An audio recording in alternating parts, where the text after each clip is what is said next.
কৰচোন বন্ধ কৰি একচেন বন্ধ কৰচোন কপিৰাইট লাগি যাব নে নালাগে কপিৰাইট নহয় এই চাই দস্তি চা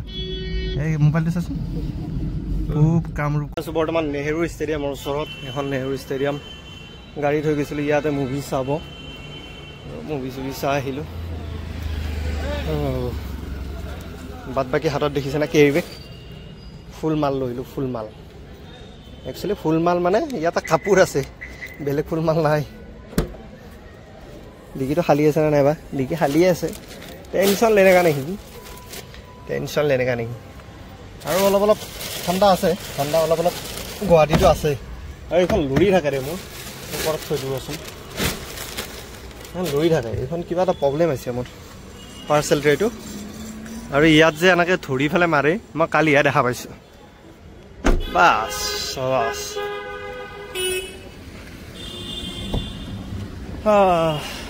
মানে আজি টি চাৰ্টটো লৈ আহিছিলোঁ পিন্ধি আহিছিলোঁ দিনত বা হোৱাইট ফৰ্চুনাৰ ব্লেক ভাল লাগে ভাই হোৱাইট নহয় ফৰ্চুনাৰে গম পাইছে না তাতে যদি ব্লেক কালাৰ হয় এই চাবাছ আৰু মজা এখন নেহেৰু ষ্টেডিয়াম আৰু এইফালে কিবা খেলা চলি আছে ইয়াতে বেডমিণ্টন ভলীবল সব চলি আছে সময় হৈছে 9:15 এতিয়া যাম ঘৰত আৰু ৰবচোন মোবাইলটো আৰু মই সাউণ্ড সিস্টেম কিটা লগাইছো ন এই লেফট সাইডে এইকিটা লাগিছে যে মই দেখাই আছো ৰব লেফট সাইডে যে সৰু এইকিটা লাগিছে ন এইকিটা সেইকিটা সাউণ্ড কৰে নে কিয়ে কৰে বৰ সাউণ্ড কৰি থাকে গাড়ীখনত সাউণ্ড থাকিলে ভাল লাগে ন স্মুথ হ'ব লাগে তেতিয়াহে ভাল লাগে আৰু ইফালে নাযাওঁ ৰব ঘূৰাই লওঁ গাড়ীখন আৰু এই নেহেৰু ষ্টেডিয়ামখন এতিয়া এখন বনাই ডাঙৰ ক্ৰিকেট ষ্টেডিয়াম বনাব মানে ফুটবল ষ্টেডিয়াম বনাব কিবা এটাতো বনাব ডাঙৰ বনাব সেইদিনা নিউজত দিছিলে মানে তো ভালেই দে আৰু এই পাৰ্কিং দেখিছে ন এই এখন হোটেল দেখিছে ন তাৰে এইবোৰ পাৰ্কিং বুজিছে আৰু ইয়াৰ পৰা যাই থাকোঁ ঘৰ ইয়াৰ পৰা কিমান চাৰিআলি ইয়াৰ পৰা 34 কিলোমিটাৰ উলুবাৰীৰ পৰা ঘৰলৈকে 36 37 38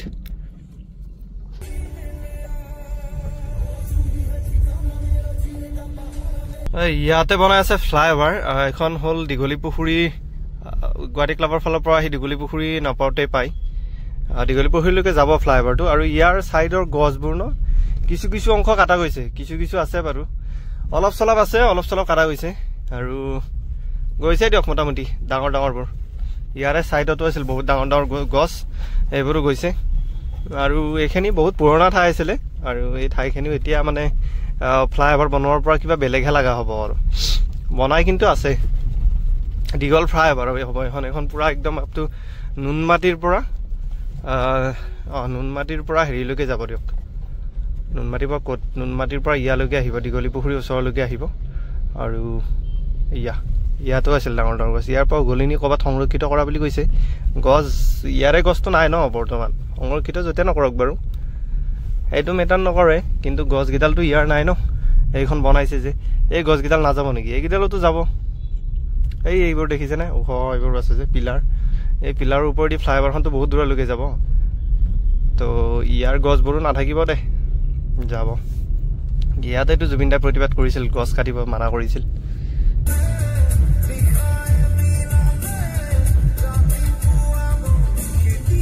দিনবাজীখন ৰাতি মোটামুটি থাকে 10:30 11টা মানলৈ থাকিব লাগে গাড়ীখন ৰাতি তেতিয়াহে মজা লাগে ক্লাছ চলি আছে যে ৰাতি 10টালৈ চলিব লাগে 10-11টালৈ আৰু মই এটা কথা বুজি নাপাওঁ মানুহে যে ফ্ৰী বস্তু বিচাৰে এই দালিৰ পৰা তেললৈকে চেনিৰ পৰা চাউললৈকে ফ্ৰী বস্তু বিচাৰতকৈ যদি আপোনালোকে এই হেল্থটো আপোনালোকৰ এডুকেশ্যনটো যাতায়াত ব্যৱস্থাটো এইবোৰ যদি ফ্ৰী বিচাৰিলে হয় নহয় তেতিয়া বেছি ভাল আছিলে নেকি এইবোৰ ফ্ৰী কৰি দিব লাগে গভৰ্ণমেণ্টে একচুৱেলি তেতিয়া ভাল একচুৱেলি আপোনাৰ ধৰক শিক্ষা ব্যৱস্থাটো আমাৰ মেডিকেল হেল্থটোৰ ওপৰত যাতায়াত ব্যৱস্থাৰ ওপৰত এইবোৰৰ ওপৰত যদি ফ্ৰী দিলে হয় ফ্ৰী নহ'লেও মিনিমাম এটা কিবা ল'লে হয় নহয়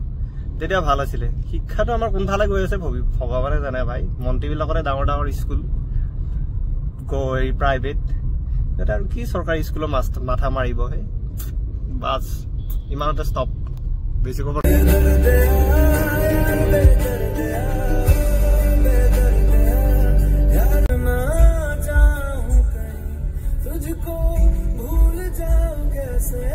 আপোনালোকৰ লগত শ্বেয়াৰ কৰোঁ এই যে আপোনাৰ মাজতে যে এতিয়া দালি আৰু চেনি আৰু নিমখ এইকেইটা যে ফ্ৰী দিছে গভৰ্ণমেণ্টে ফ্ৰী মানে কিবা এটা পইচা লৈছে তো যিটো পইচা লৈছে এনে নৰ্মেল হোলচেল দোকানৰ পৰা কিনিব গ'লে 70 টকা কমাত লৈছে গভৰ্ণমেণ্টে 70 টকা আমাৰ মানুহৰ কাৰণে বহুত বাৰু 1 টকা বহুত এইটো মই ক'বলৈ যোৱা নাই কিন্তু কথাটো হ'ল কি 70 টকা কমত দি কিমান টকা লৈ গৈ আছে আমাৰ পৰা গম পায় না বছৰত 25-26 কোটি টকা টুলগেটৰ পৰা ইনকাম কৰি আছে 25-26 স্মল এমাউন্ট কৈছো মই এইটো 300 কিবা কোটি লিখা আছিলে 2023ত টকা নি আছে বাৰু এইবোৰ সব মই বাদ দি দিলো এই বস্তুখিনি যদি আপুনি হোলচেল দোকানতো কিনিব গ'ল হয় তেতিয়াও কমত পালে হয় কেনেকৈ গম পায় ন যদি আপোনালোকে ভালকে মাতিলে হয় চাওক আজি ডিজেলৰ মূল্য কিমান 88 আমাৰ অসমত 88 চলি আছে বৰ্তমান পেট্ৰলৰ 98 পেট্ৰলৰ 90 ডিজেলৰ 88 নে 90 কিবা এনেকুৱা চলি আছে সামথিং সো টুলগেট আজি হাজাৰ হ'ল টুলগেটৰ একদম মা বেহেন কৰি পেলাইছে গোটেই অল ইণ্ডিয়াতে অসমত বুলি নহয় অসমতো হাইজ বনাইছে বাৰু কিন্তু যদি এইবোৰ কম থাকিলে হয় যেতিয়া পেট্ৰলৰ আপোনাৰ যেতিয়া 2014 আগত মই কৈছিলো ডিজেলৰ দাম আছিল 53 54 ঠিক আছে টুলগেট তেতিয়া খুব আঙুলি মূৰত গণিব পৰা আছিল 2-3টা 4টা এনেকৈ গণিব পৰা আছিল কম আছিল তো এটা আজি 2025 চন টুলগেট হাইজ টুলগেট আছে আৰু পেট্ৰলৰ ডিজেলৰ দাম হ'ল 90 তো এইবোৰ যদি কম হয় ন অটোমেটিক বস্তুৰ দাম কমি যাব ধৰক আজি যদি পাঞ্জাবৰ পৰা এখন ট্ৰাক খোৱা বস্তুৰ ট্ৰাক আলু পিয়াজৰ ট্ৰাক এখন যদি আমাৰ অসমত আহে সো তাৰ ডিজেলৰ খৰচা আগৰ তুলনাত এতিয়া বহুত বেছি তাৰ টুলগেট আগত যদি দুটা আছিল এতিয়া 200 টুলগেট হ'ব এইবোৰ যদি আপোনাৰ টুলগেট হওক টুলগেট যদি নোৱা হ'ল হয় আৰু ডিজেলৰ দাম যদি কম হ'ল হয় তেতিয়া আপুনি যিটো 70 টকা কমত দি আছে ন গভৰ্ণমেণ্টে 70 টকা কমত পালে হয় এটো কোনো ফ্যাক্ট এটো খসা কথা মানে সৰি এটো কিন্তু খসা কথা এটো মানে কোনো এটো মানে খে নহয় এটো এইবোৰৰ ওপৰত যদি কোনোবা মোৰ লগত ডিবেট কৰিব বিচাৰে আই এম অলৱেজ ৰেডি সমলত কৰিব পাৰে ডিবেট মই কৰিবলৈ ৰেডি আছো কাৰণ চকু মুখ কান এইবোৰ বন্ধ কৰি চলি থকা মানুহ আমি নহয় আমি যেটো খসা হেতু কবই লাগিব কাৰণ এখন গণতান্ত্ৰিক দেশ সকলোৰে মাত মাতা অধিকাৰ আছে ভাল বেয়া দেখিলে সকলোৱে মাত মাতিব পাৰে আৰু মই সোশ্যাল মিডিয়াত মাত মাৰিছো কাৰণ চকুৰ মুখৰ আগত আঙুলি টুৱাই মই কথা ক'ব যোৱা নাই তো কাকো ধৰি কোৱা নাই মই বিজেপি কংগ্ৰেছ এইবোৰ ধৰি কোৱা নাই কিন্তু এইটো সঁচা কথা যদি ডিজেলৰ দাম আগৰ তুলনাত আৰু কমিলে হয় 10-12 টকা আগত 53 আছিল তো এতিয়া যদি আপুনি 50 কৰি দিলে হয় আগত দুটা টুলগেট আছিল যদি এটা কৰি দিলে হয় আজি মানুহে যে কণ্টেলৰ দোকানত দালি চেনি আৰু নিমখ লব গৈ আছে 70 টকা কমত 17 টকা 17 টকা কমত লব গৈ আছে আজি সেই বস্তু হেৰি কণ্টেলৰ মানে গেলামাল দোকানত যদি লব গ'ল হয় মিনিমাম 70-60 টকা কমত পালে হয় এটো হয় না নহয় এবাৰ বিবেচনা কৰি চাব কাৰণ আৰবাৰ মই বুজাই দিছো বাহিৰৰ ষ্টেট এখনৰ পৰা যদি আমাৰ ষ্টেট এখনত কিবা বস্তু আনে ট্ৰাকেৰে আনে তেতিয়া হলে কিমান ডিফাৰেন্স আহে বস্তুবিলাকত ভাবি চাব ডিজেলৰ আহে টুলগেটৰ আহে তো সেইবোৰ এখন ট্ৰাক চলিবলৈ ডিজেলে লাগে আৰু সেই ট্ৰাকখন টুলগেট ৰাস্তা দি আহিলে চাওকচোন কিমানখিনি বাঢ়ি যায় তো সেইটো কাৰণে মূল্য বৃদ্ধি অলপ বেছি হাই হৈ আছে তো সেইবোৰে কথা আৰু বাকি একো নাই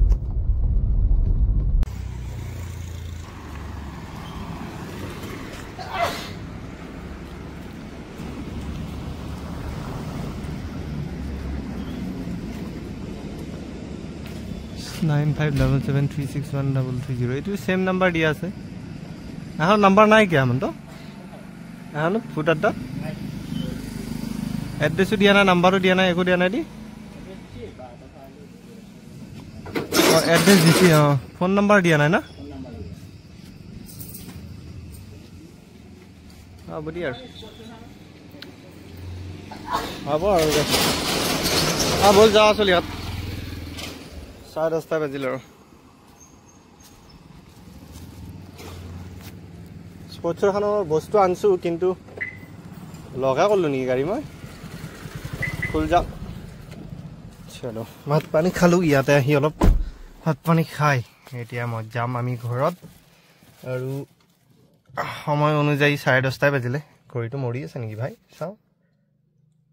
ইয়ে 10:30 পুৰা পাক্কা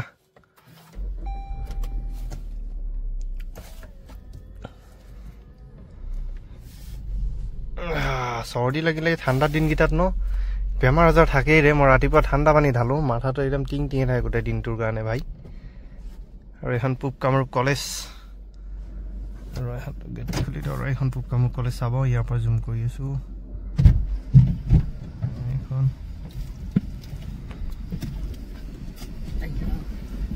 এখন চা পূব কামৰূপ কলেজ বন্ধ কৰিচোন বন্ধ কৰি একচেন বন্ধ কৰচোন নালাগে কপিৰাইট নহয় এই চাহ দোস্তি চাহ এই মোবাইলটো চাচোন পূব কামৰূপ কলেজ ওৰ পৰা নামটো তই ডাইৰেক্ট দেখা পাইছে নাই দেখিছে না কি স্পষ্ট আনিছোঁ মাত্ৰ চাহে চা আকৌ গেলে এবাৰ আৰু লৈছে নে টাইমে লাগিব আৰু চবে আনিছে নে দেখিছে ফুল জম কৰি দিছোঁ স্পষ্ট নাম দেখা পাইছে ভইচ আৰু কি চাবাইছে চাব এটা পিজ্জাৰ দামটো দেখি আছোঁ মই পিজ্জাৰ দাম নাই দি কিয় নাই কিয় নাই জুম ফকাছ বেলেগত কৰি আছে ফকাছ কৰিব দি না মানুহলৈ আহি আছে ন নাই দি